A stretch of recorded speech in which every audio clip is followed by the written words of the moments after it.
بسم اللہ الرحمن الرحیم۔ السلام علیکم ناظرین کرام، عمران خان صاحب پر جیسا کہ پہلے آپ نے دیکھا کہ ذاتی حملے ہو، عائشہ گل علیہ، ریحان خان نے کتاب لکھی، اس طرح کا ذاتی ایک اور حملہ ان کے خلاف تیار کیا جا رہا ہے، وہ آپ کے سامنے رکھتے ہیں کیا کیا ہے۔ اس کے علاوہ بیرسٹر اعتزاز احسن صاحب نے ایک اور ریٹ پٹیشن دائر کی ہے سپریم کورٹ آف پاکستان کے اندر، بڑی اہم ریٹ پٹیشن ہے، وہ بھی آپ کے سامنے رکھتے ہیں۔ اور اس کے علاوہ جو پاکستان تحریک انصاف کے مختلف رہنما ہیں ان کے وارنٹ گرفتاری بھی جاری ہوئے ہیں، وہ بھی آپ کے سامنے رکھتے ہیں۔ تو آپ لوگوں سے گزارش ہے کہ چینل کو ضرور سبسکرائب کر دیں۔ ناظرین، سب سے پہلے میں بات کرتا ہوں اسلام آباد ہائی کورٹ کے حوالے سے کہ اس کے اندر کیا ہو رہا ہے، اور اس کے بعد میں آپ کو بتاتا ہوں عمران خان صاحب کے خلاف ایک نئی جو خاتون ہیں وہ تیار ہو رہی ہیں اور وہ عنقریب لانچ ہونے والی ہیں، وہ اس کی کیا تفصیلات ہیں۔ ناظرین، آج عمران خان صاحب کی جو وکیل ہے نعیم حیدر پنجوتا صاحب، انہوں نے بتایا ہے کہ عمران خان صاحب کی توشہ خانہ اور القادر ٹرسٹ کیس میں جو اسلام آباد ہائی کورٹ کے اندر ضمانت کی درخواست دائر کی تھی، اس میں سے جسٹس بابر ستار صاحب نے جو ہیں وہ سماعت سے انہوں نے انکار کر دیا اور بینچ ٹوٹ گیا۔ اب یہ درخواست جو اگلے ہفتے لگنی ہے، تو وہ کہتے ہیں کہ عمران خان صاحب کی درخواستوں ضمانت پر نیب نے کہا کہ ہم بھرپور مخالفت کریں گے کہ عمران خان صاحب کی ضمانت نہ کی جائے۔ وہ کہتے ہیں کہ جب ہم نے نیب سے کہا کہ آپ نے نواز شریف صاحب کی درخواست پر تو مخالفت نہیں کی تو نیب کو چپ لگ گئی۔ ناظرین، آج ایک جسٹس بابر ستار صاحب نے اعتراض اٹھایا کہ یہ درخواستیں بحال نہیں ہو سکتی، یہ جس بینچ نے سماعت کی تھی وہی کرے، اور اب ساتھ ساتھ یہ بھی کہا گیا کہ یہ بینچ جو ہے، یہ جب انہیں کہا گیا کہ آپ کل کے لیے اس درخواست کو لگا لیں تو انہیں کہا گیا کہ یہ تو بینچ اب 6 نومبر کے بعد ہی اویلیبل ہوگا، تو اس وقت آپ کی درخواستیں لگیں گی۔ تو آپ نے دیکھا کہ کس طرح کے دو قانون اسلام آباد ہائی کورٹ کے اندر بھی چل رہے ہیں، ایک طرف ایک بندہ پیش ہی نہیں ہوا، اس کو حفاظتی ضمانت دے دی گئی ہے، اور دوسری طرف عمران خان صاحب کے متعلق اس طرح کی باتیں کی جا رہی ہیں۔ اس کے علاوہ ناظرین، اب میں سب سے پہلے آپ کے سامنے رکھ دیتا ہوں اس خاتون کا بارے میں۔ وہ خاتون ہیں جن کا نام ہے ہاجرہ خان۔ ہاجرہ خان نام یہ خاتون ہیں، اور انہوں نے ایک پوڈ کاسٹ کیا ہے، دانیال شیخ صاحب ہیں ان کے ساتھ، اور انہوں نے اس کے اندر بڑی اہم باتیں کی ہیں، اور اب عمران خان صاحب کے اوپر سمجھ لیں کہ ایک اور ذاتی حملہ کرنے کی تیاری کی جا رہی ہے۔ وہ کہتی ہیں کہ ان ہاجرہ نے بتایا کہ میں نے 2014 سے جو ہے، یعنی ایکٹریس ہیں یہ جو ہاجرہ خان ایکٹریس بھی ہیں، ماڈل بھی ہیں، تو وہ کہتی ہیں کہ 2014 میں پاکستان سے جو اپنی یعنی ایکٹریس اور اپنا شعبہ چھوڑ کے لندن چلی گئی تھی، اور وہاں جا کے میں نے ایک کتاب لکھی تھی، ویئر دا فیم گرو، یہ والی کتاب ایک میں نے لکھی تھی، اور وہ کہتی ہیں کہ اس کتاب کے اندر جو ہے، اس کے اندر عمران خان صاحب کا نام بھی لکھا ہوا ہے، اور وہ کہتی ہیں کہ اس کتاب میں نے لکھی تھی اپنی ذاتی زندگی کے بارے میں کچھ باتیں لکھنی تھی، اور یہ کتاب جو ہے کچھ اس کے اندر کچھ چیزیں رہ گئی تھی جو میں نہیں لکھ سکی۔ تو اب وہ کہتی ہیں کہ میں یہ بتانا، یعنی میں یہ اب ایک اور میں کتاب یا تو وہ لکھ چکی ہیں یا انہوں نے لکھنا ہے، پر وہ کہہ رہی ہیں کہ میں ایک اور کتاب لکھنے جا رہی ہوں کہ کس طرح میرے والد جو ہیں وہ بھی پاکستان تحریک انصاف میں شامل ہوئے تھے، اور انہوں نے بعد میں تحریک انصاف کے جو اس پارٹی کا جو ماحول تھا، یعنی اس کے اندر جو اس کا سلسلہ تھا، یعنی خواتین کو ہراسگی کے حوالے سے ان کا اشارہ تھا کہ وہ ٹھیک نہیں تھا، کنڈکٹ ٹھیک نہیں تھا، تو میرے والد نے بھی پاکستان تحریک انصاف جو ہے وہ چھوڑ دی تھی۔ تو وہ کہتی ہیں کہ میں کچھ ایسی چیزیں بتانا چاہتی ہوں جو پہلے میں نے اپنی کتاب کے اندر نہیں لکھی، کہ کس طرح وہ اپنا نام لیتی ہیں کہ مجھے بھی کس طرح ٹریس کیا گیا، میرا پیچھا کیا گیا، اور وہ کہتی ہیں کہ میں عمران خان صاحب کو 2011 سے جانتی ہوں، اور مجھے پتہ نہیں تھا کہ عمران خان صاحب آئندہ دنوں میں اتنے بڑے پولیٹیشین اور پاکستان کے وزیر اعظم بھی بن جائیں گے۔ تو اب وہ کہتی ہیں کہ بڑے بڑے سیاستدان جو ہیں ان کی وجہ سے اور عمران خان صاحب کی وجہ سے میری زندگی پر بہت سے اثرات ہوئے، اور وہ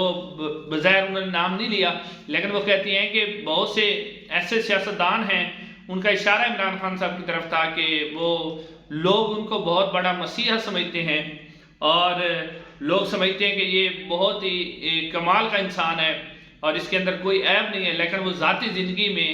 وہ کس طرح کے ہوتے ہیں یہ لوگوں کو معلوم نہیں ہے۔ اور وہ ساتھ ساتھ یہ بھی کہتی ہیں کہ جو پاکستان تحریک انصاف کے رہنما تھے نعیم الحق صاحب، وہ نعیم الحق صاحب اب دنیا میں نہ رہے، اللہ تعالیٰ ان کی مغفرت کرے، وہ کہتی ہے کہ جب میں نے یعنی میں یہاں سے گئی جب تو نعیم الحق صاحب جو ہیں وہ مجھ سے رابطے میں رہے اور مجھ سے پوچھتے تھے کہ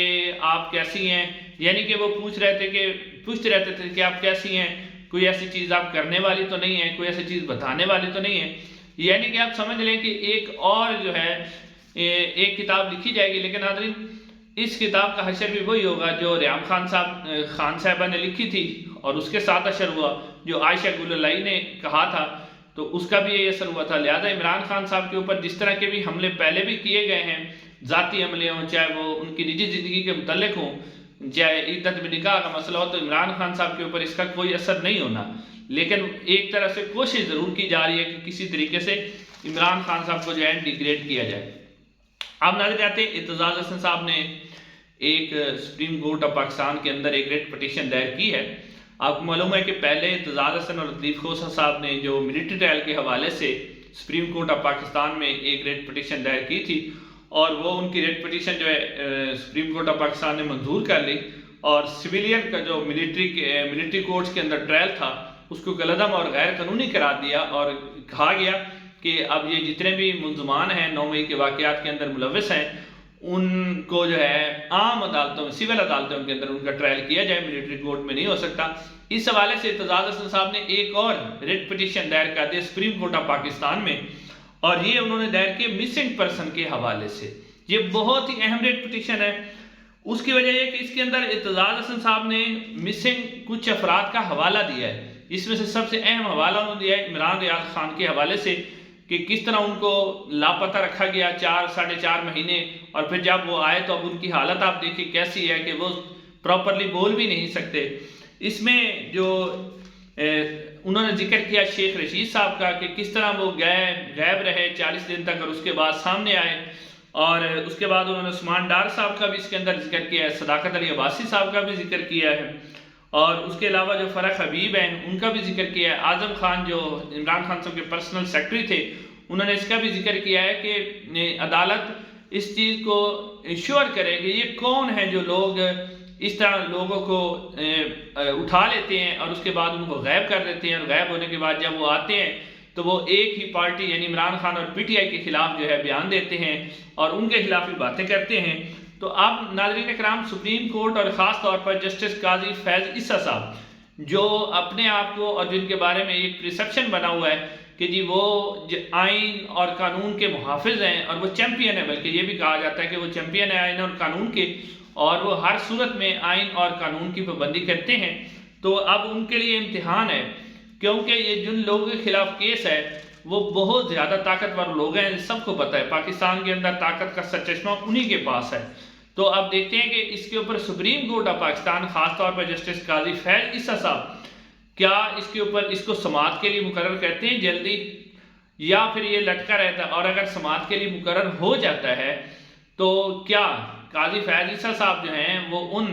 لوگوں کو جو ہیں وہ ان کو عدالت کے کٹہرے میں کھڑا کر سکتے ہیں اور ان سے سوال و جواب کر سکتے ہیں؟ یہ بہت بڑا سوال ہوگا قاضی فیض عیسیٰ صاحب کے لیے کہ کیا وہ ایسے طاقتور لوگوں کو عدالت یعنی طلب کر سکتی ہے اور ان سے سوال جواب کر سکتی ہے. تو یہ دیکھنے والی بات ہوگی اس کے اوپر. اس کے علاوہ پاکستان تحریک انصاف کے کئی رہنما جس میں سے زلفی بخاری صاحب کے ریڈ وارنٹ جاری ہوئے ہیں وہ اس وقت فرانس میں ہوتے ہیں. اس کے علاوہ جو دائمی وارنٹ جاری ہوئے ہیں یعنی ریڈ نہیں ہیں وہ انہوں نے حماد اظہر جو روپوش ہیں اس وقت، عمر ایوب روپوش ہیں، اس کے علاوہ فرح حبیب اور بہت سے دوسرے بھی پاکستان تحریک انصاف کے رہنما ہیں جن کے وارنٹ گرفتاری جاری ہو گئے ہیں. یہ اس وقت جاری میں خاص طور کے پی کے اندر جو ہیں وہ بھی جاری ہوئے ہیں. یہ جب سپریم کورٹ آف پاکستان کے جسٹس سردار طارق مسعود صاحب نے یہ فیصلہ دیا تھا کہ آپ یہ کیسے پشاور ہائی کورٹ کا فیصلہ جو تھا جس میں انہوں نے کہا تھا کہ کسی بھی مقدمے میں گرفتار نہ کیا جائے تو انہوں نے اس کو کالعدم قرار دیا تھا اور انہوں نے کہا تھا کہ اس طرح کی گرفتاری ہو سکتی ہے. اب اسی لحاظ سے پاکستان تحریک انصاف کی مشکلات کم نہیں ہو رہی. تو انشاءاللہ آج کے اتنے ہی. چینل کو ضرور سبسکرائب کیجیے گا. انشاءاللہ اگلی ویڈیو ملاقات ہوگی. السلام علیکم.